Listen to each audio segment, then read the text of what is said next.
ചിലപ്പം ബസ് കയറാനൊക്കെ നിൽക്കുന്ന സമയത്ത് പലപ്പോഴും കണ്ടിട്ടുണ്ട് ചില കുട്ടികൾ ഈ ഷോപ്പുകളിൽ കാണുന്ന വസ്തുക്കൾ അല്ലെങ്കിൽ റോഡരികിൽ വിൽക്കാൻ വെച്ചിരുന്ന സാധനങ്ങളൊക്കെ കിട്ടാനായിട്ട് വളരെ വാശി പിടിച്ച കാര്യങ്ങൾ കണ്ടിട്ടുണ്ട്. അപ്പൊ അച്ഛനമ്മ പരമാവധി അവരെ ഓരോന്നും പറഞ്ഞിട്ട് സമാധാനിപ്പിക്കാൻ നോക്കുന്നു. പക്ഷെ കുട്ടികൾ അതൊന്നും ചെയ്യില്ല. അവരെന്താ ചെയ്യുക, വീണ്ടും വീണ്ടും വാശി പിടിക്കും, നിലത്ത് കയറുന്നവരോളും അമ്മയും അച്ഛനും തല്ലാൻ നോക്കും. അതുപോലെ തന്നെ ബേഡ് വേർഡ്സ് യൂസ് ചെയ്യും, തെറിവാക്കുകളൊക്കെ വിളിച്ചു പറയുന്ന കുട്ടികളൊക്കെ നമ്മൾ കണ്ടിട്ട് ഇങ്ങനെ പല കുട്ടികളും നമ്മുടെ അടുത്ത് കൊണ്ടുവന്നിട്ടുണ്ട്.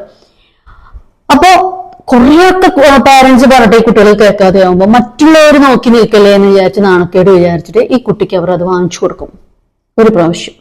അപ്പൊ ആ കുട്ടിയുടെ മനസ്സിൽ എന്താ ഉണ്ടാവുക, വാവ് ഇത് തന്നെ പിന്തുടർന്നാൽ മതി. കാരണം ഞാൻ ഇങ്ങനെ വാശി പിടിക്കുമ്പോൾ പൊതുസ്ഥലത്ത് വെച്ചിട്ട് അല്ലെങ്കിൽ പബ്ലിക് വെച്ചിട്ട് നമ്മൾ ഇങ്ങനെ വാശി പിടിക്കുമ്പോൾ അച്ഛനമ്മയും എന്ത് കാര്യം എനിക്ക് സാധിച്ചു തരും എന്നൊരു കാര്യമാണ് കുട്ടിയുടെ മനസ്സിൽ ആദ്യം പറയാം. അപ്പൊ നമ്മൾ എന്താ ചെയ്യേണ്ടത്, എത്രയൊക്കെ കരഞ്ഞു കഴിഞ്ഞാലും എത്രയൊക്കെ വാശി പിടിച്ചു കഴിഞ്ഞാലും എത്രയൊക്കെ ബാഡ് വേർഡ്സ് യൂസ് ചെയ്ത് കഴിഞ്ഞാലും കുട്ടിയോട് കൃത്യമായിട്ട് പറയാം, ഇപ്പൊ എന്റെ അടുത്ത് പൈസ ഇല്ല, ഇപ്പൊ നീ എത്ര തന്നെ വാശി പിടിച്ചു കഴിഞ്ഞാലും എന്തൊക്കെ കാണിച്ചു കഴിഞ്ഞാലും ഞാനിത് നിനക്ക് വാങ്ങിച്ചു തരാൻ പോകുന്നില്ല. എന്നൊക്കെ വീട്ടിൽ വന്ന അനുസരണക്കേന്ന് നല്ല പറയേണ്ട അടുത്തുനിന്ന് കിട്ടും.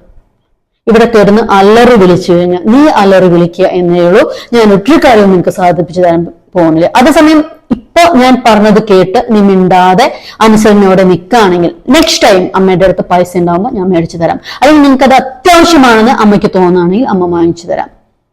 നീ അല്ലാതെ ഇവിടെ ഇവിടുന്ന് എന്തൊക്കെ കാണിച്ചാലും എങ്ങനെയൊക്കെ പറഞ്ഞാലും ഞാനിത് വാങ്ങിക്കാൻ പോകുന്നില്ല എന്ന് കൃത്യമായിട്ട് കുട്ടിയുടെ അടുത്ത് പറയാം. അതുപോലെ തന്നെ ചെയ്യാം.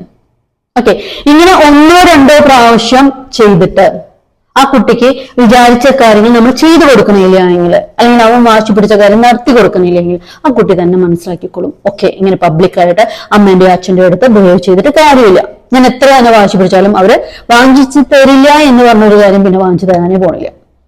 അപ്പൊ എന്റെ സ്വഭാവം മാറ്റുന്നതാണ് നല്ലതെന്ന് കുട്ടിക്ക് തന്നെ മനസ്സിലായി, അത് അവൻ തന്നെ മാറ്റിക്കോളും. അല്ലാതെ നമ്മൾ ആ സമയത്ത് അവർ പറയുന്നതൊക്കെ വാങ്ങിച്ചു കൊടുക്കാനായിട്ടോ അല്ലെങ്കിൽ ഉപദേശിക്കാനായിട്ടോ നിൽക്കേണ്ട കാര്യമില്ല. ശ്രദ്ധിക്കലോ.